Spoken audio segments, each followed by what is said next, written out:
Hello everyone, this is Hanzelle Syriel Diaz from Group 1. So I'll be the one to introduce our topic, students with learning disabilities. And also the other parts will be reported by Rosemarie and Sweet Marl. So okay, let's go. So students should be able to recall the concepts on the learning process and the different stages that a student undergoes when efficient teaching and effective learning take place, define the term learning disabilities, explain the criteria in determining the presence of learning disabilities, and discuss the assessment procedures in identifying students with learning disabilities. Overview of the topic: basic concepts on learning, mental ability, and learning disabilities, definition of learning disabilities, 3 criteria in determining the presence of learning disabilities, learning and behavior characteristics of children with learning disabilities, and assessment of learning disabilities. So first, basic concepts on learning, mental ability, and learning disabilities. The process of learning. So there are 2 main concepts in learning disabilities. First concept describes the learning process. So the second one is it explains the phenomenon about children who have average or even above average ability to learn but who experience difficulties in learning. What is learning? Learning is a process by which experience and practice result in a stable change in the learner's behavior. So it means, guys, that learning is a process by which a person gains knowledge, skills, attitudes, and values through experience and practice. So it results in a stable change in behavior, meaning that when we learn something new, we don't memorize it temporarily. It becomes part of how we think and act. So it also stated there that learning is a result of a efficient teaching. So, diba? If tarungon tagtudlo, makakaton jud tag tarong. So, we don't learn based lang ni mature ta, ni grow ta, ni taas atong edad. So, we learn because we are taught well. Okay? So, for example, a child learning to read doesn't just remember letters. They eventually develop the ability to understand and use language in everyday life. So there's learning. So learning is not just about knowing facts, but we're able to apply them meaningfully, diba? Okay. Stages of learning. So learning doesn't happen all at once. It develops step by step. So moving from knowing something to using it, and finally, last, to inventing or applying it in new situations. So these stages help learners progress from beginners to experts. So first, the knowing, and second stage, using, and third is inventing. So we have key points, no? Acquisition, proficiency, and automaticity sa knowing. Then natay maintenance, generalization sa using, and last is adaptation sa inventing. So knowing stage, this is the first stage of learning where learner begins to acquire new knowledge and skills. Okay, so it focuses on understanding the basics, how something works, diba? So acquisition of knowledge and skills take place when the instructional goals and objectives, skills and competencies, strategies and materials match the learning ability of the students. So acquisition happens when learner starts gaining new information or practicing a skill for the first time. So from zero knowledge, so zero wala jud nahibaw-an, zero jud, so into knowing stage. So at this stage, accuracy is not perfect. So mo ni diri no atong makita nga 0 to 85% accuracy. So however, in this stage, learner is developing familiarity. For example, a student learning how to multiply numbers or read new vocabulary words. Okay, so that's acquisition. Here in reversion, the content and skills learned earlier are further strengthened to increase accuracy and mastery. So in reversion, the learner reviews and practices. So kung unsa man ang iyang na-acquire, mauna ang iyang i-review or i-practice pa niya para mas strengthen ang iyang memory or ang iyang understanding. So this helps improve accuracy and confidence in performing the skill. So for example, restudying past lessons to recall them more easily. So muna siya ang reversion. And the next one is proficiency and automaticity. So are determined by the strength of prior learning. So as the learner practices more, they become faster and more accurate. So mato siya dari sa table no, na siya dari proficiency and automaticity, high rate and accuracy. So here, for example, reading words smoothly without spelling them out or solving easy math problems quickly na siya. So automaticity means doing something correctly. Dili na need pa nga mag-think og hard ana nga situation. Knowing stage diay guys is, in short, student learns and practices. So ari pa sila mag-learn, mag-practice up until makatarong na sila or automatic na sila maka-perform. Okay, move on using stage. So once the learner has mastered the basics, no, from knowing, they move to using stage, where they start applying what they've learned. So we have the maintenance. When the student continues to use the skills thus acquired with proficiency and automaticity over time without explicit instruction, coaching, prompt, help, or reinforcement, then maintenance is achieved. So here, the learner continues to use the learned skills consistently and correctly over time. Since the proficiency and automaticity is na-acquire niya accurately, high rate and accuracy, no? So here in maintenance, consistent na siya. So this means they don't forget the skill even without help or reminders, no? So if for example, a student nga kanang kabalo mo kanang cursive, so mabuhat siya po na nila, bisag dili na nila permi buhaton. Pero ipabuhat na nimo next month, mga months pa na later, dili na nila makalimtan. Because it is achieved naman. No, so that is maintenance. And next is generalization. Once skill is learned proficiently, it should be available for use in any appropriate situation. So the learner now apply the skill in different situations or settings. So flexible na siya, no? Kanang na siya kanang deeper understanding. So for example ani guys is kanang ang isa ka student kay kabalo siya mobasa og English. So in a specific subject dili ra siya diha mo stay. So magamit pa to niya katong nga skill sa other pa nga mga subjects. So kabalo siya mo read in English, kabalo na pud siya igadto sa science, no? Inana. So goals of this stage or goals sa generalization, okay, kaning for the learner to recognize a new or different stimulus as prompt to apply the learned skills and to use the acquired skills in various situations, behaviors, settings, and time.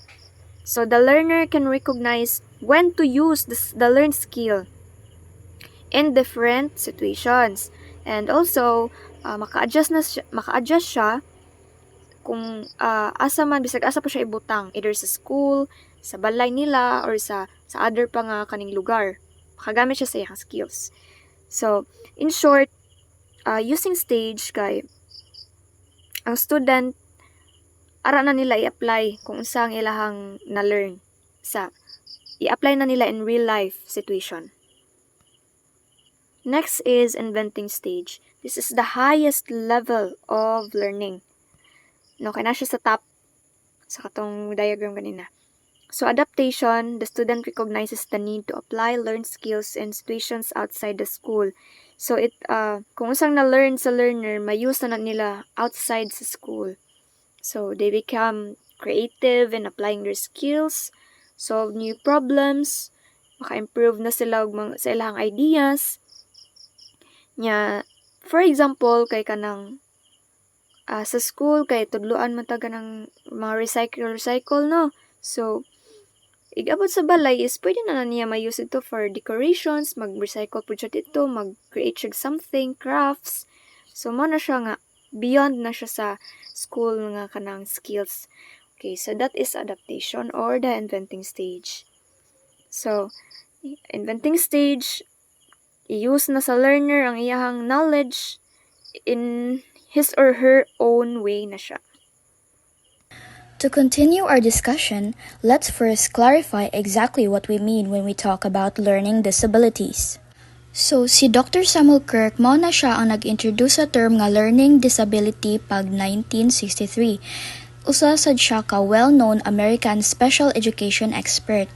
Pero ang American National Joint Committee on Learning Disabilities or NJCLD kay nag-issue og kaning mga following nga definition pag 1989.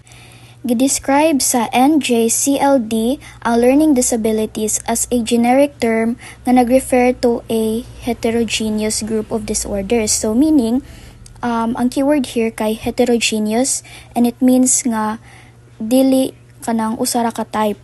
These are diverse disorders that can manifest as significant difficulties in areas like listening, speaking, reading, writing, reasoning, o mathematical abilities. So, kaning mga disorders are considered intrinsic no sa inside sa atong panghuna-huna sa usa ka individual, meaning they're presumed to be due to a dysfunction in the central nervous system. Learning disabilities can affect a person across the entire lifespan. So, dili lang kanang sa ilang pagkagamay no, like sa entire good nilang pagkabuhi. Ari na po ta sa next slide, which is problems in self-regulatory behavior. Social perception and social interaction may exist in learning disabilities but do not themselves constitute a learning disability. Although learning disabilities may occur concomitantly with other handicapping conditions, for example, blindness, deafness, serious emotional disturbance, or with extrinsic influence such as cultural differences, insufficient or inappropriate instruction, learning disabilities is not the result of these conditions. So it means nga, while ang people nga naay learning disabilities maka-experience og things like sa ilang self-control, understanding social cues and social interactions, those alone kay dili na siya maka-define og learning disability. Instead, katong mga akong gipang mention is mga secondary issues na to siya nga mo arise nga gikan sa primary challenges sa learning disability itself. Like for example, frustration, anxiety, or low self-esteem nga nagikan sa academic struggles. Moving on sa next slide, we have, like I said before, group of disorders is heterogeneous. So there is not only one but several disorders that can occur at the same time. So like for example, ang isa ka tao is like they have trouble focusing at the same time. Also they have kanang murag dyslexia inana. And Arisa second, which is IQ Achievement Discrepancy Model, is the traditional method used to determine whether a student has a learning disability and needs special education services. So, ang kaning kuan, IQ Achievement Discrepancy Model, is nag-use po ni siya og mga IQ tests, like kanang katubitang gingon ni Sir Ham nga kanang a person has an normal IQ level of kaning 100 and kanang if malapas or low ana, which is kanang it means nga na siya kanang learning disabilities or something inana. The third one is learning disabilities is intrinsic. So the cause of learning disabilities are organic, biological, genetic, or environmental. So for example, sa kaning genetic is kanang from your parents is mapass down ang kaning learning disabilities to you as an offspring. And Arisa Ika 4, which is learning disabilities is extrinsic, cultural differences, insufficient or inappropriate instructions. So kanang mura na ni siya og kanang mga kanang environmental barriers or physical barriers nga kanang kanang makuha nimo sa environment, like for example kanang nay nag-instruct sa imuha, then kanang paspas kayo ang iyang pagtabi, so dili jud masabtan ang iyahang instructions, so magka-cause jud na siya og learning disability since you cannot get og unsa to ang iyang gipangsulti. Okay, so ari na pud ta sa 3 criteria in determining the presence of learning disability. So number 1, severe discrepancy between the child's potential and actual achievement. So learning disabilities is present when mental ability tests and standardized achievement tests result show discrepancy between general mental ability and achievement in school. So this means nga there is a gap between the child's potential og actual achievement. Like for example, a person has high or above average ang iyang IQ tests, pero low siya or nag-struggle siya sa performance niya sa school. Like naa siya problems on reading or basic math. So basically naa siya huge na gap sa iyang IQ score og achievement score. Ari sa number 2 is exclusion or absence of mental retardation, sensory impairment, and other disabilities. So the exclusion criterion means that the child has significant problems that cannot be explained by mental retardation, sensory impairment like low vision, blindness, hearing impairment, emotional disturbance, or lack of opportunity to learn. It means na ang person has an absence sa mental retardness, sensory impairment, and uban pangalahi na mga disabilities. Kaya again, it is heterogeneous. Present po ang other forms of disabilities when you have a learning disability. You can also have some sensory impairment like low vision and hearing, di ka makasi and hear og tarong, blindness, and other less common conditions na need pa og further investigation. Lastly, number 3, which is need for special education services. So, teaching the child with learning disabilities involves strategies that are unique, uncommon, and unusual quality. So, this means na a child is really need jud niya ang special education kaysa ilang learning disability. It really needs unique and often non-traditional teaching strategies nga mag-go beyond standard curriculum para ma-successful. So, need jud niya og individual support as every disability is unique on every child that has it. Need niya og specific strategies like multisensory instructions or scaffolding. Next, learning and behavior characteristics of children with learning disabilities. So number 1, reading possesses the most difficulty among all the subjects in the curriculum. So reading is one of the important aspects of communication aside from listening, speaking, and writing. Then we have reading problems also caused by deficiency in language skills, especially the phonological skills. So, deficiency meaning is pagkuwang. Kuwang ka sa language skills, especially the phonological skills. Meaning is the ability nimo nga ma-recognize nimo, masabtan nimo, ug ma-manipulate nimo ang sound structure sa usa ka language. Then we have grapheme-phoneme correspondence. Is the connection between a grapheme, a written symbol or letter, or a group of letter, and its corresponding phoneme, a specific speech sound. So, grapheme-phoneme correspondence is part siya sa phonological skills. Like kung unsaon nimo siya pagbasa, unsay sound sa letters like a, i, u, o. Unsaon nimo pagbasa sa word bisag naa siya silent letter. So, why grapheme-phoneme correspondence siya? It's because phoneme is sound and grapheme is letter. So, unsaon nimo pag-sound sa letter? Unsay sound sa sentence, unsay sound sa word. Next, dyslexia. Dyslexia refers to a disturbance in the ability to learn in general and the ability to learn to read in particular. So, dyslexia is a abnormality na siya nga naa na sa tao daan sukad-sukad. Word blindness, abnormality sa pagbasa like di nimo mabasa ang words, kay naa sa imong utok is mag-form siya og mga shape, naglihok-lihok ang mga letter, or dili ka ka-clear sa letters, naglisod kag basa like mao na ang problem regarding sa pagbasa nimo. Example, if mutanaw ang normal nga tawo, normal ra jud ang words, pero sa mga tao na dyslexia, kay nag-scramble, maglihok-lihok ang mga letters, di mabasa, mao na yung mga abnormality sa usa ka tawo nga naa na daan. Isa sa mga obstacle nga naay dyslexia is maglisod kag basa o maglisod kag sabot. Next, Written language poses severe problems in one or more of the following areas: handwriting, spelling, composition and writing, which is illegible and slow. So, nani siya mga factors, nga na siya mga problems.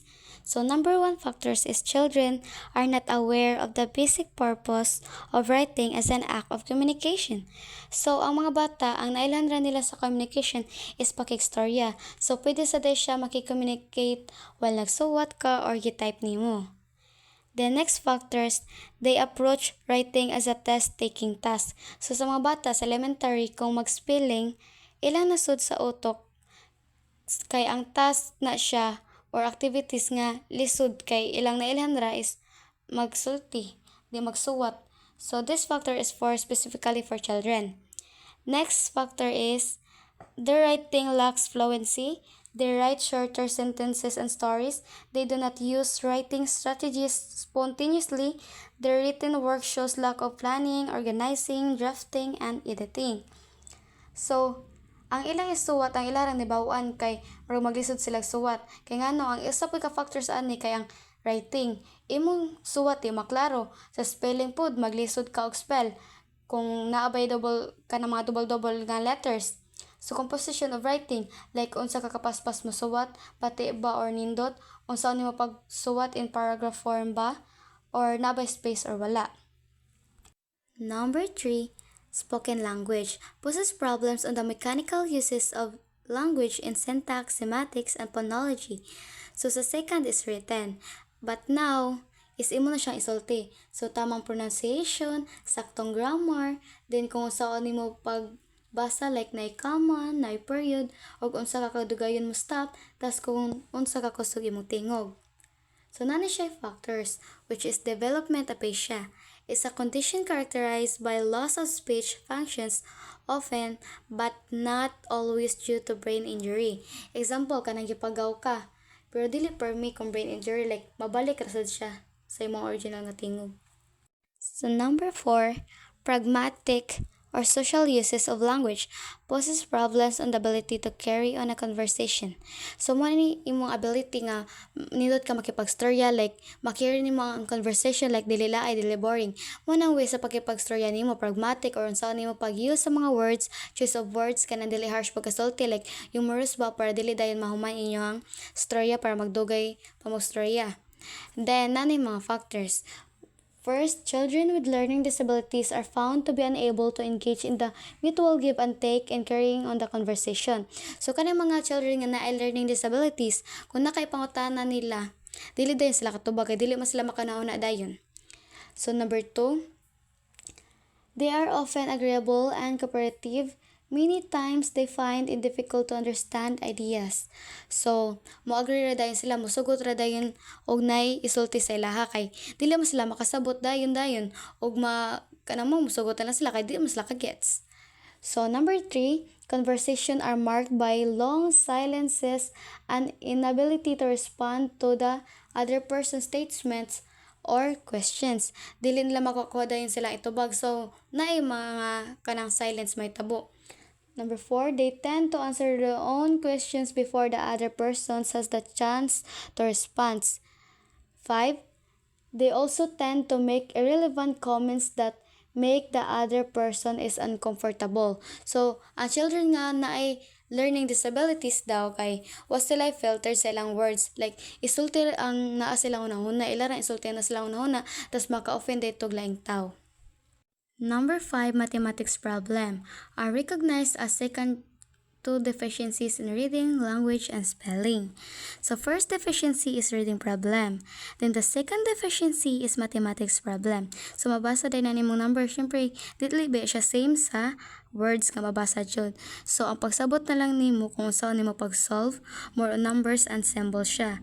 Then number 6, these children tend to fail and be retained in the grade level. Maglisod silang sabot. The more nga pataas ilang grade level, the more pud paubos ilang pagsabot. The more mo hinay ilang pagsabot, that's why ma-fail. Then number 7, behavior problems remain consistent across grade levels both in school, in the community, and at home. So consistent din ilang behavior dili sila mausab. Like di ba sa katong pagsabot nila kay the more magkadako sila mo increase gamay ilang pagsabot. Pero sa ilang behavior kung unsa sila sa school, sa house, friends, more Japon ilang behavior. Like for example, magpakuto ka sa kamot if naay ka talk, if di ka kwan ka, if uncomfortable, mapaskol, balay. So ilang behavior is consistent ra bisag kinsa pa na ilang kauban. So the common behavior problem ani is inattention, di ka mo focus. Then the second one is impulsivity, di ka magunahuna sa imong buhaton, moditso ra ka og kanang wa ka mag-mind sa sequences. Then third is hyperactivity, kiat kayo ka, di ka kapuyon, like magsige ra ka kiat-kiat nga na. In general, social acceptance is low, but some can be popular. So, kato dieng tanang problems like katong reading problems, writing language, spoken language, mathematics problem, basta kato tanan kay ang social acceptance is low. If ing ana day ka kahinay mo sabot, dili may mo sabot kung slow imong panghunahuna kay dili day ka ma-accept sa tanan. Kay ilang tan-aw sa imuha kay indifferent ka. Like naa kay abnormalities pero ang uban nga na inana kay popular na way man nga popular. Kay nay uban nga no na like example kanang special child. So madawat ra nila, ma-accept ra nila pero ang uban nga pag-accept sa ilaha kay low. Tungod kay ang tan-aw sa uban bugo ka, dili ka kasabot, mong low ilang social acceptance. Tas ang uban popular na kay no naman. Next topic is perceptual, motor, and general coordination problems. So number one, children with learning disabilities exhibit visual and auditory perceptual disabilities. So visual, paglantaw nimo, auditory, hearing, pandungog nimo. So naa sila problem sa visual, auditory which is silang pandungog, perceptual meaning ilang perspective. So perspective sa isa katawo nga naay learning disabilities kay maglisod sila sabot sila nakitaan or nadunggan. So ilang problem kung usaw nila pag-organize silang nakita.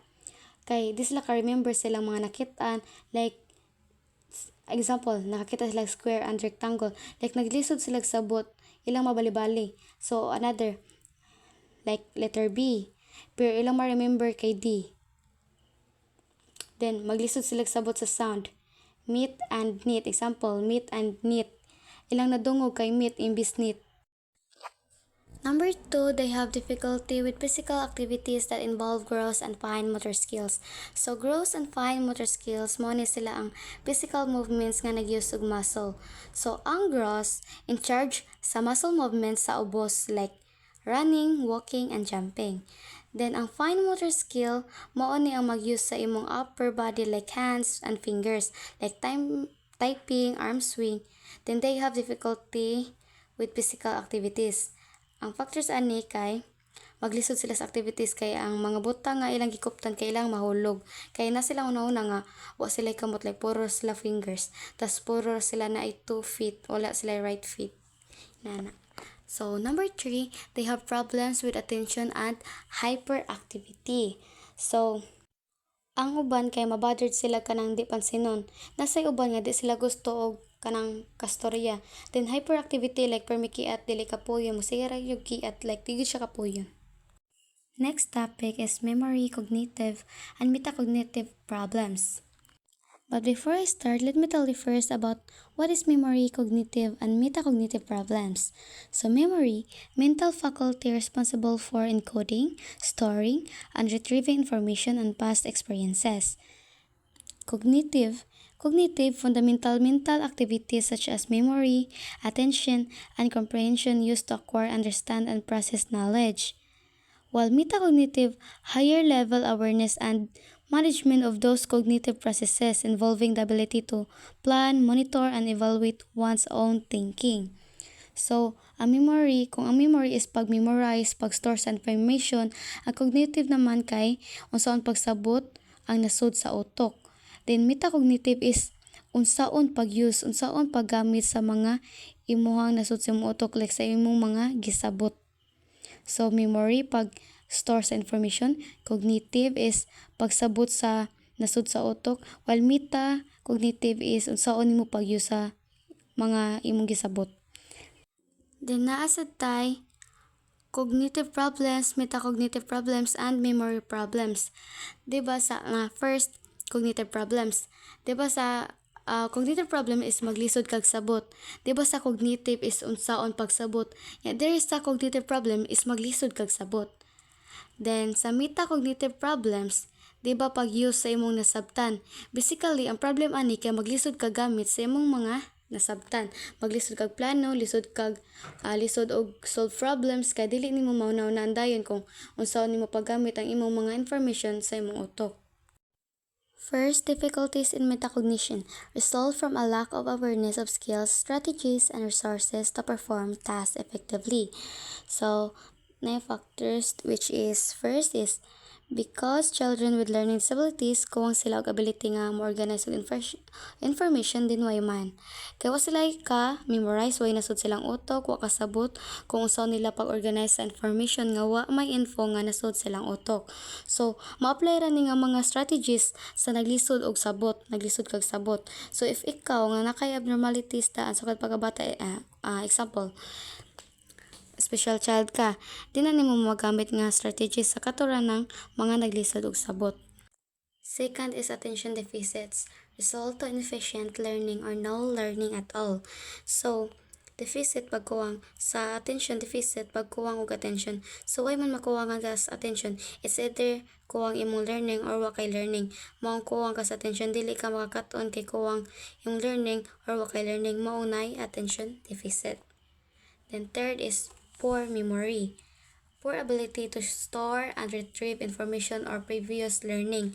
So, sa mga children nga naay or mga tao nga naay learning disabilities, kumuna ni sila nga na sila poor memory. Like, dili dayon ka-memorize, pero if ka-memorize man kay short period of time lang. Last, problems in social competence, an outcome of the different social climates created by people in school, at home, the community, and other places with whom person with learning disabilities interact. So, ang problems nga related sa ubang tao, dili na siya part sa learning disabilities. Dili siya part sa learning disabilities makuha kundi sa pakipag-associate or pakipag-communicate sa mga lain-laing mga tao.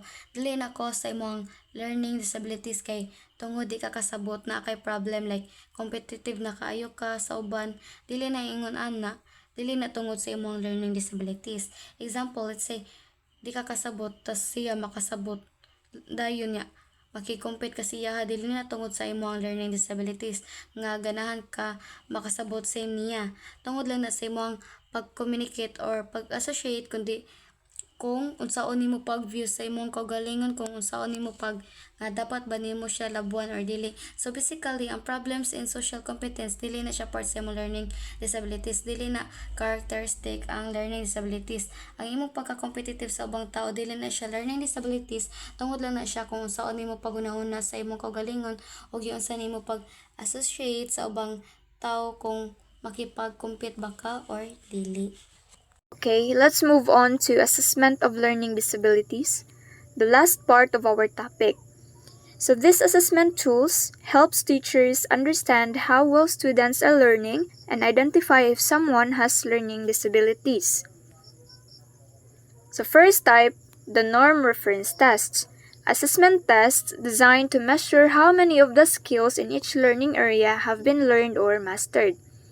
So, i-measure niya kung pila ang skills nga na-learn na or na-master na sa students. Since this is norm, it means that these tests compare a student's performance to other students of the same age or grade level. So, this test is i-conduct siya in group or in same grade level. So, in that case, makita diri nga kisa to ang nasa high rank and low rank. So, those in low ranks, kay ma-compare na siya sa high rank, pasabot wala sila ka-catch up and there's a gap between their learning. So here, those in low ranks, so ma-identify siya nga naa sila learning disabilities since dako og gap nga nahitabo or makita sa results sa norm reference tests. Second, process test. It evaluates specific cognitive processes. Since this is a cognitive, it highlights how students think and process information. For example, ani is test nga mag-measure sa problem solving, sa reasoning, or memory skills. So this is to identify difficulties in specific cognitive areas. And one area of difficulty that students with learning disabilities experience is in processing information.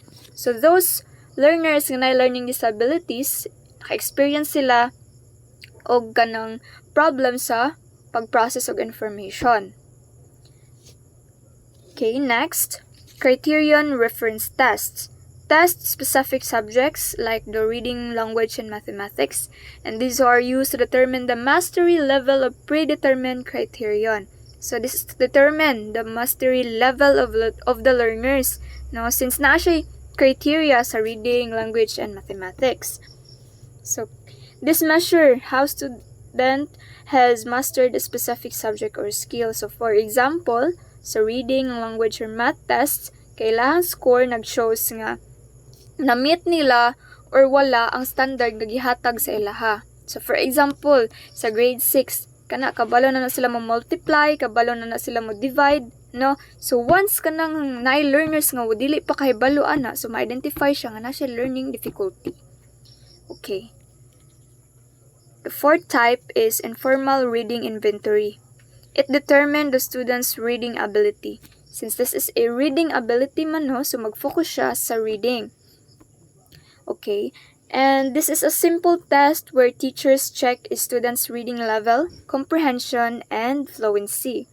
So this is to find out the student's strengths and weaknesses in reading. So the basic example nga akong mahatag is kanang sa DepEd nga mag-conduct sila og reading, no? Kanang kung ako masayop sa grade 6 na atay na kanang reading. And diha kana siya is a type of informal reading inventory, and i-record na nila kung pila pa ka students or daghan ba nga students ang maglisod og comprehend, kung nabay mga students ang wala gihapon kasabot sa ilahang story nga gibasa, na difficulty sa pag-pronounce or pag-read og mga difficult words, dili ka comprehend og mga vocabulary words, so inana. Last is direct daily measurement of learning, determining a student's performance in learning a particular skill. So this is daily man, no? So it happens every day. And this is focusing on a particular skill or performance nga ma-act sa student. So every day, teachers observe and record how a student performs in daily class activities or tasks. So this is to monitor continuous progress and identify if extra help is needed. So every day sila mag-assess, and that based on that results, ilahang ma-identify kung asa pa nagkuwang ang mga students. So here, kung asa man tong difficulty niya nga area, is adto ang focusan sa teacher para ma-strengthen to nga area. And stated here sa book, no, nga specialists recommend that children in regular classes who have learning disabilities be identified as early as possible through appropriate assessment procedures. So kaning mga procedures is dapat early stage pa lang sa children is igamit na ni siya para ma-identify na ang naay learning disabilities. So in that way, an individualized educational plan or IEP can be prepared based on the learning and behavior characteristics found in the assessment results. So naa may IEP, no? So in that way, i-adjust na nila or ilahan ng buhatan og paagi para unsaon to nga matagaan og solution ang katong learners nga naay learning disabilities. So ma-provide na sa ilaha ang quality education nga para gyud sa ilaha. So that's all. Thank you for watching and listening to our report. Thank you.